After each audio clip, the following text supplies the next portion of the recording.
आपका अध्यात्म की तरफ झुकाव कब से शुरू हुआ?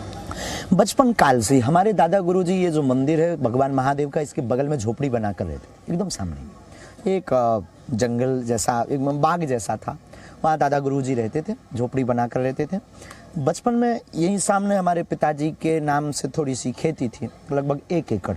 पिताजी यहाँ पर रोज आते थे, लगभग 6-7 वर्ष की अवस्था से। तो हमारे घर की एक परंपरा ये रही कि हमारे यहाँ एक ना कोई वंश में यहाँ सेवा करता है, पुजारी के रूप में।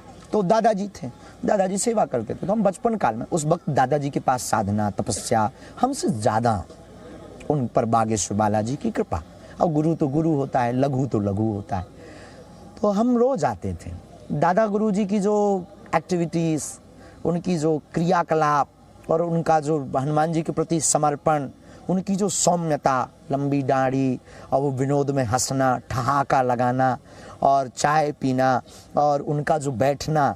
और उस जमाने में लाल बत्ती एक बहुत बड़ा विषय होता था कि कोई लाल बत्ती गांव में, छोटे से गांव में आए, वो बहुत बड़ा बात होती थी। और गांव के लोगों ने तो कभी देखी नहीं। उस जमाने में लाल बत्तियाँ आया करती थी। बड़े बड़े IAS ऑफिसर दादा गुरुजी के पास में आते थे आध्यात्मिक सुख पाने के लिए, कथा प्रसंग सुनने और निजी जीवन से संबंधित मार्गदर्शन, जो गुरु की भूमिका होती वो गुरु भूमिका निभाते थे। वो उन सब चीज़ों से हमारा आकर्षण दादा गुरुजी के प्रति बढ़ा। उस समय परिस्थितियां हमारी विचित्र थीं, बहुत दीनहीन परिस्थिति थी। पिताजी उतना कुछ करते नहीं थे, कर्मकांड से उतना भरण पोषण। फिर कुछ दिनों बाद पिताजी ने कर्मकांड भी विराम कर दिया। अब और परिवार में उठापटक हो गई। उठापटक का मतलब भोजन की व्यवस्था भी ठीक नहीं। तो इसी गांव में हम भिक्षा कर लेते थे, ब्राह्मण होने के नाते। भिक्षा में जो मिलता था उससे परिवार का भरण पोषण होता था और परिवार हमारा चलता था। तो बहुत मन में दुख बना रहता था। लोग कहते थे कि आपके दादाजी तो बहुत सिद्ध हैं, वो कुछ भी बता देते हैं। ऐसे गांव के लोगों में मान्यता थी।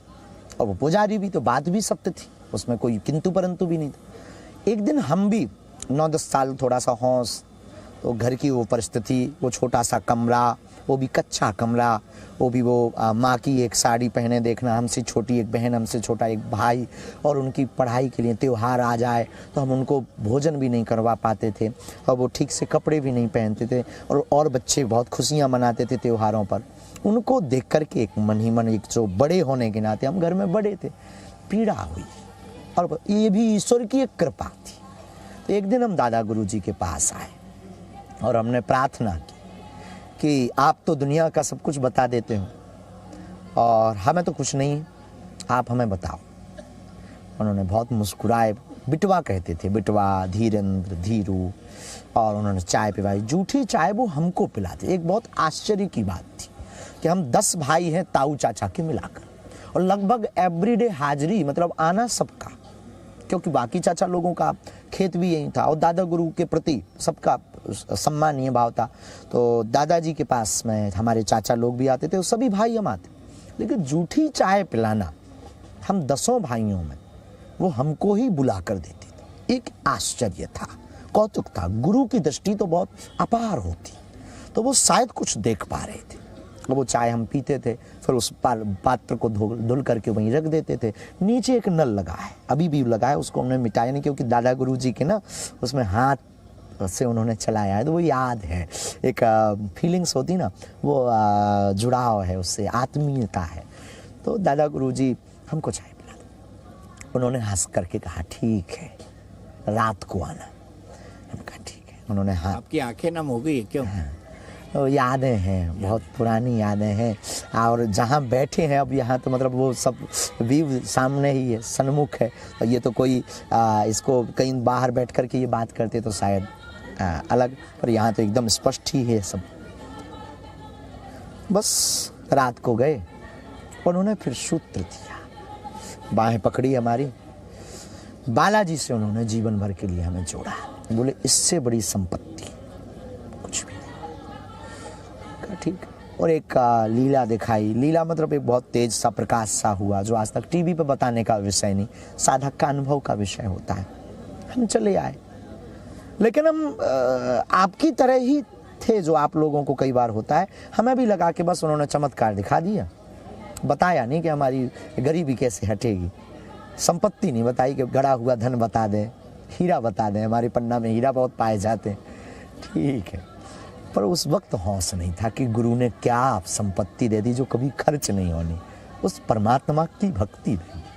बस दिन बीतते गए, आभास होने लगा, फिर अनुभव होने लगे, फिर कोई सामने आता है तो फिर जो है उसकी ये ऐसा बोलेगा, ऐसा मन में आने लगा, लेकिन संकुचित भाव में हम कह नहीं पाते थे।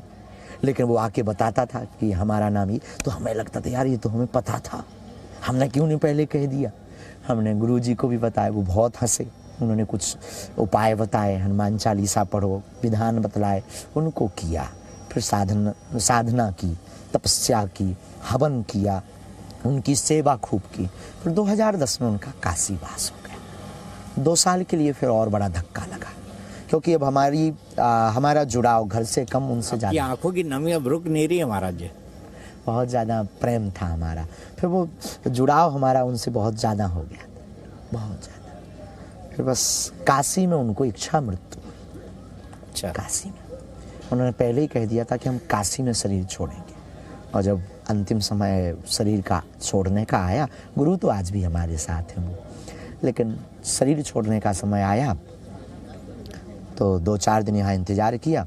तब ताऊ चाचा लोगों ने, हमने सबने निर्णय किया कि काशी में ही शरीर को त्यागें। तो हम सब काशी में मणिकर्ण का घाट पर जी 15 दिन तक दादा गुरुजी वहाँ एक धर्मशाला में रहे। 15 दिन बाद जब पितृपक्ष लगा तो पितृपक्ष की परमा को सुबह 6 बजे तो सूर्य की लालिमा आती जा रही, उस महापुरुष का शरीर पूर्ण हुआ। उस बुद्ध पुरुष महापुरुष की देन है कि हमको हनुमान जी की साधना, जीवन जीने की कला, बात करने का ढंग और जीवन को कैसे जीना चाहिए, मतलब सीधी सी बात, हनुमान जी को मिलवाने का श्रेय उस महापुरुष, उन महापुरुष को है। और वो किस्मत से हमारे दादा गुरु जी, तो तब से फिर आज भी वो याद और आभास हमें रहता, वो है, यही है, और उनके कारण हम हैं। तो कहते हैं जिसका गुरु महापुरुष होता है उनका चेला फिर बुद्धू नहीं, बुद्ध होता है। हम तो साधारण नालायक हैं, लेकिन गुरु कृपा का प्रताप है कि आज आपसे हम बात कर पा रहे और भगवान की कथा को गा रहे, और कोई आता है तो उसको जीवन में मार्गदर्शन दे देते। हम कोई चमत्कारी या कोई ऐसा कुछ भी नहीं, सिर्फ कृपा, वो भी जो हमारे वेदों में वर्णन है, सिर्फ वो है। Z News.